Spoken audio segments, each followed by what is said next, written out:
जय शनिदेव। प्रिय दर्शकों, मैं राजेश जोशी आपका ज्योतिष जागृति केवल सत्य कार्यक्रम में आज फिर से स्वागत करता हूं। प्रिय दर्शकों, हमारी श्रृंखला चल रही है त्रिकोण भाव के स्वामियों को लेकर। त्रिकोण भाव के स्वामी अगर कुंडली में केंद्र में या त्रिकोण में पड़े हों तो सदैव ये ज़रूरी नहीं कि वो शुभ फलकारी ही हों।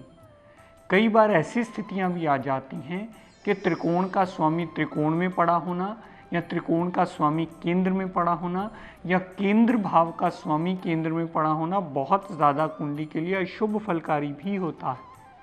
आइए प्रिय दर्शकों, इसी श्रृंखला को आगे कंटिन्यू करता हूँ। कल तक हमने बात की थी तुला लगन की कुंडली के बारे में। आज इसी श्रृंखला को आगे कंटिन्यू करता हुआ बात करते हैं वृश्चिक लगन की कुंडली। वृश्चिक लगन की ये इसलिए बनी क्योंकि लगन में ही 8 नंबर लिखा है और 8 नंबर स्कॉर्पियो राशि मानी जाती है, जिसके स्वामी ग्रह मंगल देवता बनते हैं। प्रिय दर्शकों, मंगल देवता इस कुंडली में लगन भाव के स्वामी होने के साथ साथ इस कुंडली में छठे भाव के स्वामी भी हैं। छठा भाव रोग, ऋण, कर्जा, दुर्घटना, मुकदमा, court case, litigation, house of competition, इन सब का माना जाता है, हाउस ऑफ जॉब का भी। लेकिन मंगल देवता त्रिकोणाधिपति हैं, इसलिए उन्हें छठे भाव का अशुभ दोष नहीं लगता है और वो कुंडली के एक योग कारक ग्रह गिने जाते हैं।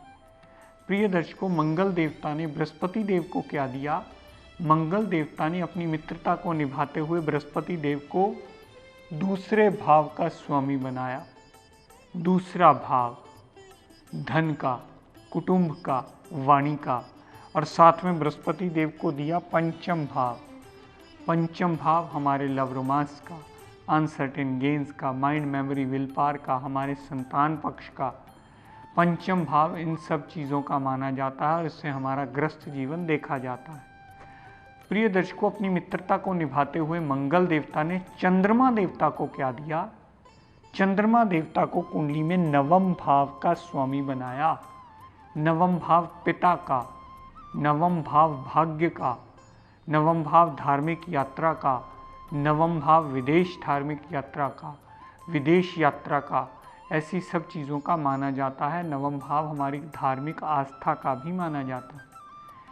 प्रिय दर्शकों, मंगल देवता अगर कुंडली में लगन भाव में ही विराजमान हो तो यहाँ मंगल देवता रोचक नाम का पंच महापुरुष योग बना लेते हैं और अपनी दशा अंतरदशा में अपनी डिग्री व क्षमता और बलाबल के मुताबिक जातक को चौतरफा लाभ देते हैं।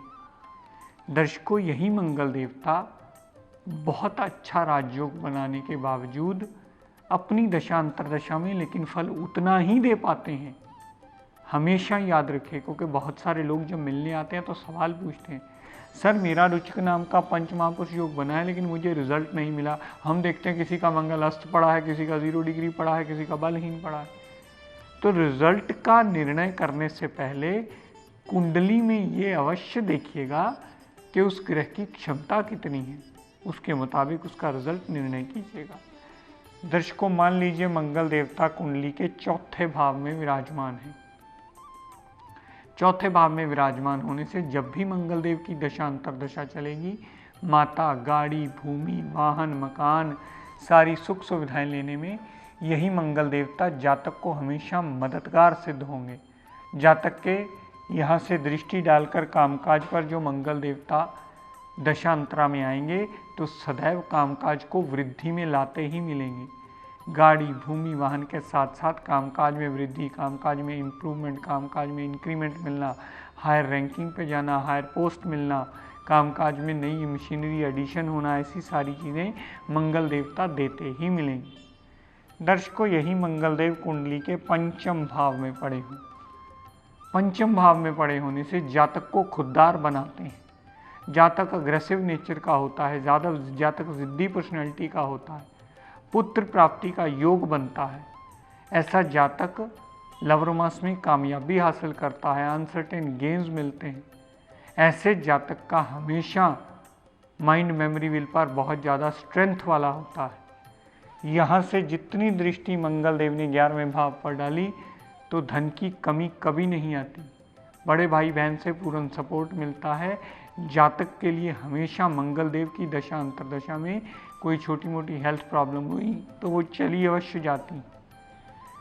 ऐसी स्थिति में जातक की कोई भी इच्छा पूर्ति करने में मंगल देव की दशा अंतर्दशा सदैव उसके सहायता करती ही मिलती है। दर्शकों, यही मंगल देव कुंडली के सप्तम भाव में विराजमान हो।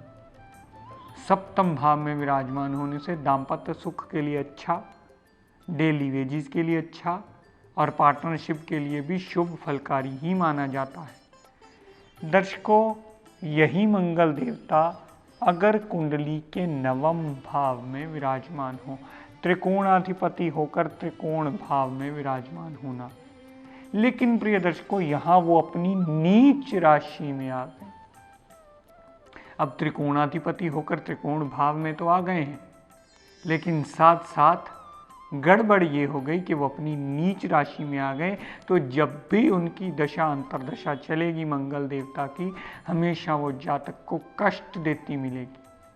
जब भी मंगल देव की दशा अंतर्दशा चलेगी, जातक के लिए पिता से मनमुटाव, हेल्थ में प्रॉब्लम, मेंटल पीस में प्रॉब्लम, ये सारी चीज़ें, धर्म को पूरी तरह न मानना, विदेश यात्रा करना तो वो लाभान्वित ना होना, प्रभु पर पूर्ण आस्था ना रख पाना, ऐसी सारी अशुभ स्थितियां मंगलदेव क्रिएट करते मिलेंगे, क्योंकि वो अपनी नीच राशि में आ गए। दर्शकों, यही मंगल देवता अगर कुंडली के दशम भाव में विराजमान हो, दशम भाव में विराजमान होने से यहाँ मंगल को देवता को दिशा बल मिलता है। यहाँ मंगल देवता अपनी दशा अंतर्दशा में कामकाज में बहुत ज़्यादा इम्प्रूवमेंट लाते हैं और कामकाज में इंक्रीमेंट इम्प्रूवमेंट ला करके कामकाज को अच्छा करने में, पर्सनैलिटी को बोल्ड करने में, सुख सुविधाएं और पुत्र प्राप्ति के लिए सदैव हमेशा अच्छा फल देने में बाध्य ही सिद्ध होते हैं। दर्शकों, आगे बात करते हैं दूसरे त्रिकोणाधिपति बृहस्पति देवता की। बृहस्पति देवता लगन भाव में विराजमान हो। लगन भाव में बृहस्पति देव को दिशा बल मिलता है। लगन भाव में विराजमान होने से बृहस्पति देवता अपनी दशा अंतर्दशा में जातक को बहुत ज़्यादा अच्छा फल देते हैं। जातक सूझवान पर्सनैलिटी होता है, ज्ञानवान पर्सनैलिटी होता है। ऐसा जातक हमेशा बात सुनने वाला, बात मानने वाला, समझदारी से बिहेव करने वाला, धार्मिक प्रवृत्ति का, प्रभु पर आस्था रखने वाला, पिता की सुनने वाला, मानने वाला, बड़ों की रिस्पेक्ट करने वाला, ऐसे जातक की धार्मिक प्रवृत्ति बहुत ज़्यादा देखी जाती। गुरु की इज्जत करने वाला भी बहुत होता है। दर्शकों, यही बृहस्पति देव कुंडली के चौथे भाव में विराजमान हुए। माता के लिए अच्छा, गाड़ी के लिए अच्छा, भूमि के लिए अच्छा, मकान के लिए अच्छा, वाहन के लिए अच्छा, इन सारी चीज़ों को अर्जित करने के लिए हमेशा अच्छा माना जाता है।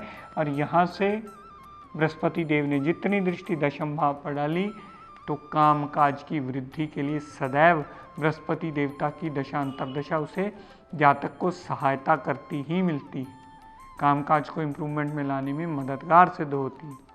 दर्शकों, यही बृहस्पति देवता कुंडली के पंचम भाव में पड़े हों ओन साइन के, ऐसा जातक पढ़ाई का शौकीन होता है, रीडिंग का शौकीन होता है, पुत्र प्राप्ति का योग उसे बनता है, माइंड मेमोरी विल पावर से बहुत ज़्यादा स्ट्रांग होता है, लवर मास में कामयाबी मिलती है, अनसर्टेन गेन्स होते हैं। साथ साथ में ऐसे बृहस्पति देवता हमेशा कुंडली को बलवान करके जातक के लिए हमेशा मददगार सिद्ध होते हैं। यहाँ से बृहस्पति देव ने जितनी दृष्टि डाली 11वें भाव पर, जातक की इच्छा पूर्ति करने में सहायक सिद्ध होते हैं। जातक का बड़े भाई बहन से बहुत ज़्यादा प्यार होता है, उनकी सपोर्ट मिलती है। छोटी मोटी हेल्थ प्रॉब्लम होती है तो वो चली अवश्य जाती है। बृहस्पति देवता यहाँ जातक को लाभ देते ही मिलते हैं। दर्शकों, यही बृहस्पति देव कुंडली के सप्तम भाव में विराजमान, सप्तम भाव में विराजमान होने से दाम्पत्य सुख, डेली वेजिस, पार्टनरशिप के लिए अच्छा। यहाँ से दृष्टि डाली लगन भाव पर तो पर्सनैलिटी के लिए सदैव शुभ फलकारी ही होता है। दर्शकों, यही बृहस्पति देव कुंडली के नवम भाव में आ गए। यहाँ त्रिकोणाधिपति होकर त्रिकोण भाव में आ गए और वो भी अपनी उच्च राशि में आ गए। ऐसे अगर बृहस्पति देवता की दशा अंतर्दशा चल पड़े और उसमें डिग्री वाइज बलाबल अच्छा होगा तो जातक को चौतरफा लाभ मिलता है, भाग्य बहुत साथ देता है। ऐसी दशा अंतरदशा जातक को राइजिंग देने में बहुत ज़्यादा मददगार सिद्ध होती है। पिता की सुनता है, धर्म को मानता है, विदेश यात्रा करता है, धार्मिक प्रवृत्ति का होता है, उसे सारे पॉजिटिव रिजल्ट जातक को अवश्य मिलते हैं। दर्शकों, यही बृहस्पति देवता कुंडली के दशम भाव में विराजमान हुए, ये भी उनका कारक भाव माना जाता है। तो कामकाज में वृद्धि, कामकाज में इम्प्रूवमेंट, इंक्रीमेंट मिलना, प्रमोशन मिलना, ऐसी सारी पॉजिटिव स्थितियां जातक को अवश्य ही मिलती। ऐसी पॉजिटिव स्थितियों से जहां दशम भाव संबंधी लाभ मिलते हैं, यहाँ से जितनी दृष्टि चौथे भाव पर डाली तो चौथे भाव संबंधी भी माता, गाड़ी, भूमि, वाहन, मकान, सारी सुख सुविधाएं लेने में हमेशा जातक के लिए वो मददगार ही सिद्ध होता है। दर्शकों, बात करें नवमेश यानी चंद्रमा देवता जो नवम भाव के स्वामी है। नवम भाव के स्वामी चंद्रमा देवता अगर लगन भाव में ही विराजमान हो, लगन भाव में विराजमान होने से वो अपनी नीच राशि में नीच राशि में आने से, ये त्रिकोणाधिपति होकर त्रिकोण भाव में आने से अपनी दशा अंतरदशा में जातक को मृत्यु तुल्य कष्ट देंगे। कभी भाग्य साथ नहीं देने वाला, कभी पिता साथ नहीं देने वाला, कभी स्वास्थ्य साथ नहीं देने वाला, कभी माता साथ नहीं देने वाली, ऐसी सारी अशुभ स्थितियां जातक के लिए क्रिएट होती ही मिलेंगी। हमेशा जातक को नित्य नवी प्रॉब्लम्स का सामना करना ही पड़ेगा अपने जीवन में। और यहाँ से जितनी दृष्टि दाम्पत्य सुख, डेली वेजेस और पार्टनरशिप पे डाली, वो भी अशुभता के ही फल देगी। अब प्रिय दर्शकों, देखिए त्रिकोणाधिपति है तो त्रिकोण भाव में ही, लेकिन अपनी नीच राशि में आने की वजह से सदैव जातक के लिए कष्टकारी होंगे। चंद्रमा देवता चौथे भाव में आए तो माता, गाड़ी, भूमि, वाहन, मकान के लिए अच्छा। यहाँ से जितनी दृष्टि दशम भाव पे डाली तो कामकाज के लिए भी अच्छा फल देते मिलेंगे। चंद्रमा देवता पंचम भाव में हुए तो लव रोमांस में कामयाबी, uncertain games, mind, memory, will power को स्ट्रॉन्ग करके पिता की बात सुनना, मानना, केयर करना, धार्मिक वृत्ति का होना, ऐसी पॉजिटिव स्थितियाँ देते मिलेंगे। यहाँ से जितनी दृष्टि लाभ स्थान पर डाली तो 11वें भाव संबंधी भी सदैव पॉजिटिव फल देने में जातक को बाध्य करते ही मिलेंगे। दर्शकों, यही चंद्रमा देवता कुंडली के सप्तम भाव में विराजमान हुए। यहाँ भाग्य का मालिक अपनी उच्च राशि में आ गया है, त्रिकोणाधिपति होकर केंद्र भाव में आ गया है, और यहाँ वो अपनी उच्च राशि में आए हुए सबसे बड़ा राजयोग बनाएंगे। और ऐसी चलने वाली चंद्रमा देवता की दशा अंतरदशा जातक को बहुत अच्छा फल अपने जीवन में देती है। दाम्पत्य सुख, पार्टनरशिप और डेली वेजेस के नित्य नए रास्ते खोलकर जातक को कामयाबी के शिखर पे अवश्य पहुंचा देती। दर्शकों, यही चंद्रमा देवता ओन साइन के पड़े हों तो ऐसा जातक बहुत ज़्यादा भाग्यवान होता है। भाग्य के आश्रय जिंदगी की गाड़ी चला लेता है, बहुत ज़्यादा अच्छी। पिता की बात सुनना, मानना, केयर करना, ऐसी सारी पॉजिटिव स्थितियां जातक के लिए अवश्य क्रिएट होती हैं। दशम भाव में अगर चंद्रमा देवता पड़े हुए प्रिय दर्शकों, ऐसे जातक का भाग्य और कर्म के साथ जुड़ जाए, भाग्य का स्वामी कर्म भाव में आ जाए, तो ऐसा जातक दशम भाव संबंधी सारे पॉजिटिव रिजल्ट गेन करता है। हमेशा कामकाज में वृद्धि, इम्प्रूवमेंट आना, तरक्की मिलना, जॉब प्रमोशन होना, हायर रैंकिंग पे आना, ऐसी पॉजिटिव स्थितियां जातक के लिए देते ही मिलते हैं चंद्रमा देवता। यहाँ से जितनी दृष्टि चौथे भाव पर डाली तो माता, गाड़ी, भूमि, वाहन, मकान, सारी सुख सुविधाएं लेने में जातक के लिए पूर्णतः पॉजिटिव रिजल्ट लेने में उसे बाध्य करते हैं और जातक को कामयाबी दिलाने में मददगार सिद्ध होते हैं। तो प्रिय दर्शकों, आज अपनी वाणी को यही विराम देता हुआ, हम सब के लिए मंगल कामना करता हुआ, शनिदेव से ये प्रार्थना करता हूँ कि हे शनिदेव, हम सब पर अपनी कृपा दृष्टि, दया दृष्टि सदैव बनाए रखें। जय शनिदेव।